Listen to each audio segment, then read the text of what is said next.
We're the Wild Center, this is Lunchtime Live. We're talking about nature and exciting wildlife. Encounters with otters and owls too, from Tupper Lake right to you. Learn about the plants and trees, there's so much to explore and see. Lunchtime Live, it's time to start the show.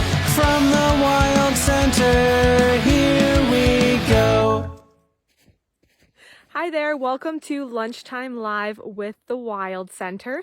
My name is Shannon. I am one of our educators and one of our naturalists here at the Wild Center. And for today's edition of Lunchtime Live, it is Field Trip Friday. So I am out and about here in the Adirondack Park, and I thought I would take you for a hike. So I'm currently on one of my favorite trails.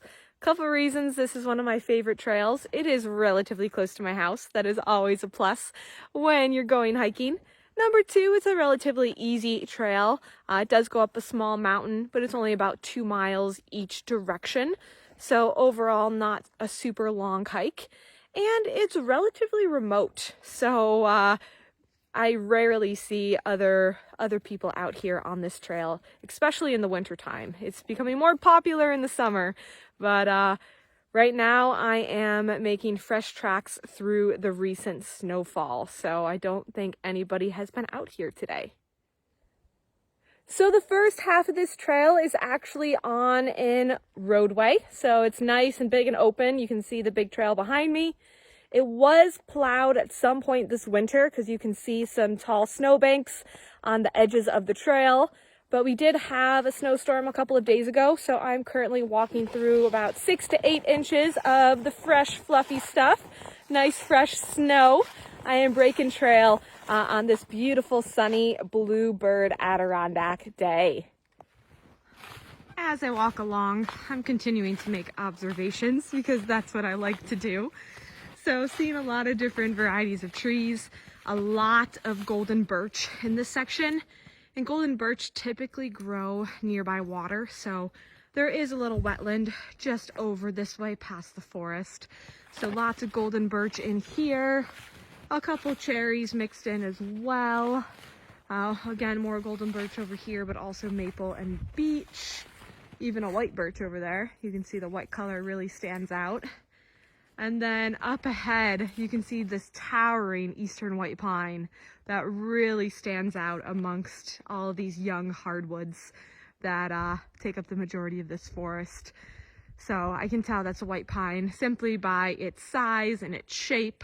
Nice, tall, straight trunk. The way that the branches are positioned on the tree, as well as the fluffy top of this tree as well. This is just the perfect eastern white pine, which is one of my favorite coniferous trees.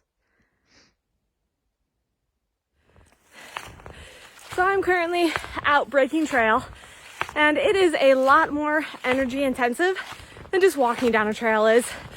So you can just tell by my heavy breathing that I am expending a lot more energy than I normally would. And I'm gonna pan the camera down so you can see the deep snow that I'm walking through right now. So every step I'm falling at least a foot through the snow, sometimes up to 2 feet. So there's a lot of snow, and it is, as I mentioned, a lot more energy intensive, which is why different animals need strategies so they're not expending this much energy every single day. So one example of an animal that relies on the same trail every single day in the wintertime is the North American porcupine. And the reason they follow the same trail every day is to conserve energy. And that is super important to them in the wintertime when they are going to lose a lot of their body fat. So looking around this deciduous forest, there are not a lot of leaves. They have pretty much all fallen to the ground. And porcupines, as herbivores, they do rely on the green leaves that grow on our deciduous trees. That's a main form of food and one of their favorite things to eat in the spring and summer. Plus, there's really no shrubs, there's no fresh fruits, there's no wildflowers, there's not a lot of food available to them in the winter months. So they're pretty much relying on pine needles and bark and branches, which doesn't have the same value of nutrition as some of the foods that they eat in the summertime. So their food isn't as nutritious.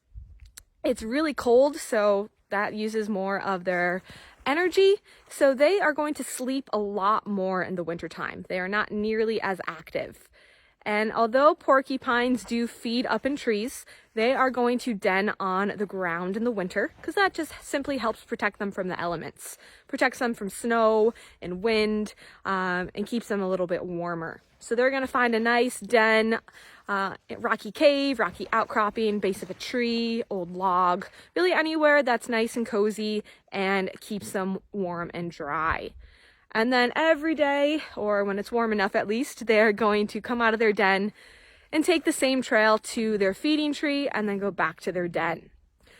Once they utilize all that energy to form that trail, they don't want to do that again. Porcupines have very round-shaped bodies, and they tend to waddle when they walk. So dragging their big round bodies through deep snow can be very challenging for them. So if you ever see a porcupine trail in the wintertime, you can actually see their tail dragging through the snow. You can see the little quill marks. Usually you'll see droppings or porcupine scat right along that same trail as well. And they tend to be pretty messy eaters. So if you follow the trail to their feeding tree, you'll see some scraps on the ground as well. And then that trail usually leads right to their denning site as well. I may not see a porcupine trail out here today, and most likely won't see a porcupine because they are nocturnal and it is midday right now. But that is one thing you can look for in the winter months. Another great example of an animal that will tend to follow the same trail very often are white-tailed deers. So currently I am looking at what's known as a deer highway. And this one isn't super well established yet. It looks like maybe only 1 or 2 deer have passed through. But typically what deer do is when one goes down a trail through the woods, all the rest will follow and they'll form a packed highway for transportation. Again, deer have very long legs. It can be very hard to travel through deep snow. So by packing down these trails in the woods, they will conserve a lot of energy. Many feet make light work, as they say. And actually, deer highways can often look just like packed trails in the wintertime. So I was coming around this bend and I almost actually followed these tracks instead of the trail, which is just to my left. And I can tell this was formed by a deer because you can make out their little footprints way deep down here in the deep snow. And it's hard to give you guys a close look, but you can see that this animal had nice long legs. And in a couple of the tracks, I can actually see 2 toe prints, but it continues on that way through the forest. All right, I finally made it to the first of 2 summits. So this is the first summit that you come to. And let me tell you, as I increased in elevation, the snow got much deeper.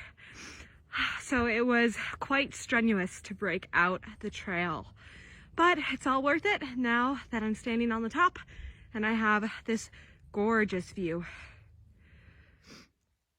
And then over on this half of the South Summit, you have some beautiful mountain views.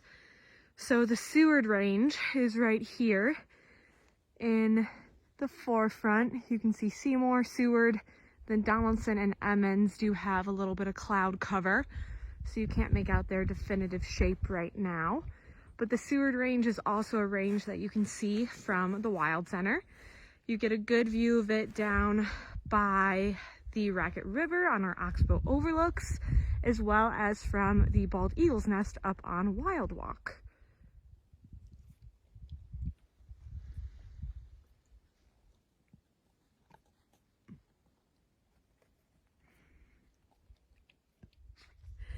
I do want to take this opportunity to thank you all for joining me on my hike today. Hopefully you enjoyed being out in the forest with me, and as well as enjoying this beautiful sunny view. It was definitely worth the energy expended today, in my opinion. The Adirondacks is an absolutely gorgeous place. There's so much to learn and see and do here. So I hope you will join the Wild Center and Lunchtime Live every day at noon to learn more about this beautiful place. Have a great day, everybody.